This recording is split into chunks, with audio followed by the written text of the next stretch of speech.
नमस्कार, मैं हूं Raj Narayan Mishra. D news 24x7 में आपका स्वागत है।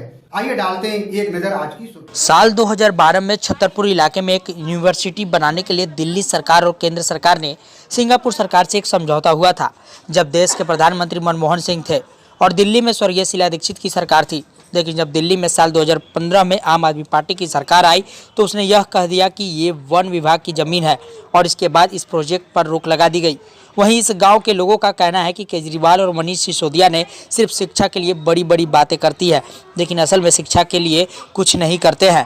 क्योंकि दिल्ली सरकार ही इसमें पहल करे और दिल्ली सरकार के द्वारा ही ये बनाया जाए। जितना मुझे जानकारी है, मेरे साथियों ने सारा कुछ बता दिया आपको।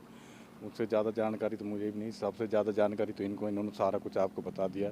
हम तो चाहते हैं कि भाई ये कौशल केंद्र भविष्य में आगे बने और हमारे बच्चों को रोजगार मिले और ये बनना चाहिए। क्या बता सकते हैं कि विकास कार्य जो था साल 2012 में यहाँ पर साइन हुआ था सिंगापुर और भारत के बीच में, तो कितना विकास कार्य हुआ था? विकास कार्य तो बाउंड्री वाल वगैरह इसकी तो सारी हो ही गई थी चारों तरफ से। बिल्डिंग, हाँ, बिल्डिंग बनने के लिए भी अपने पैसे भी सैंक्शन 254 करोड़ रुपए आ ही गए थे।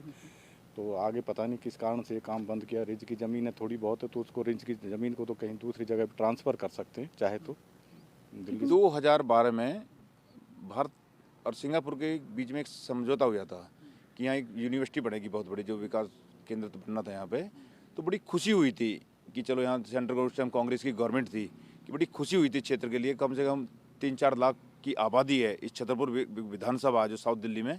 तो बड़ी खुशी हुई थी ग्रामीण को, भाई यहाँ सारे ग्रामीण के बच्चे ही हैं, चलो पढ़ेंगे, बच्चे पढ़ लिखे बच्चों के भविष्य एक उज्जवल होगा। कोई बच्चा IAS बनेगा, कोई IPS बनेगा। तो गांव के अंदर बड़ी खुशी की एक लहर दौड़ी थी, भाई चलो सेंट्रल गवर्नमेंट ने और दिल्ली सरकार ने मिलकर इस एक प्रोजेक्ट को इसको चालू किया था। लेकिन जब ये 2012 में इसका काम भी चालू होगा तो करोड़ों रुपये इस पर काफ़ी गवर्नमेंट ने अपने खर्च भी कर दिए थे। और उसके बाद भी क्या हुआ कि वो केजरीवाल साहब ये कहने लगे, भाई वैसे तो बहुत कहते हैं भाई कि मैं दिल्ली में एजुकेशन को बहुत स्तर सुधारना चाहता हूँ, पर हम आपको बताना चाहते हैं कि केजरीवाल साहब खाली झूठ बोलते हैं, कोई स्तर नहीं सुधारना चाहते। यहाँ पे जो यूनिवर्सिटी बन रही थी, जो सिंगापुर यूनिवर्सिटी बन रही थी, जिसमें भारत का एक बदनाम हुआ सिंगापुर में, उसकी एक छवि गिरी है उसमें भी, तो उसमें कितना बड़ा एक नुकसान हुआ कि यहाँ से काफ़ी बच्चे पढ़ लिखे बहुत बड़े अफसर बनते। वो कह रहे हैं कि भाई यहाँ पे रिज की ज़मीन है।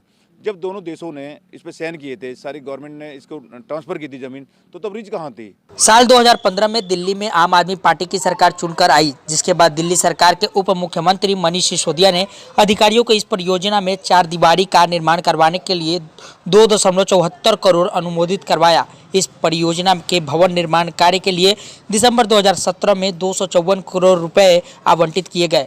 इस साल 2019 में दिल्ली सरकार वन विभाग ने इस परियोजना पर यह कहकर रोक लगा दी कि यह जमीन वन विभाग की है, लेकिन अभी तक इस परियोजना पर दिल्ली सरकार की तरफ से कोई भी कदम नहीं उठाया गया है। लोगों का कहना है कि इस परियोजना में दिल्ली सरकार ने रोक लगा दी है। दिल्ली से शहनवाज खान की खास रिपोर्ट। अगर आपने हमारे चैनल को सब्सक्राइब नहीं किया है तो सब्सक्राइब का बटन दबाकर सब्सक्राइब जरूर करें। हमारे न्यूज चैनल को सबसे पहले देखने के लिए बेल आइकन दबाएं।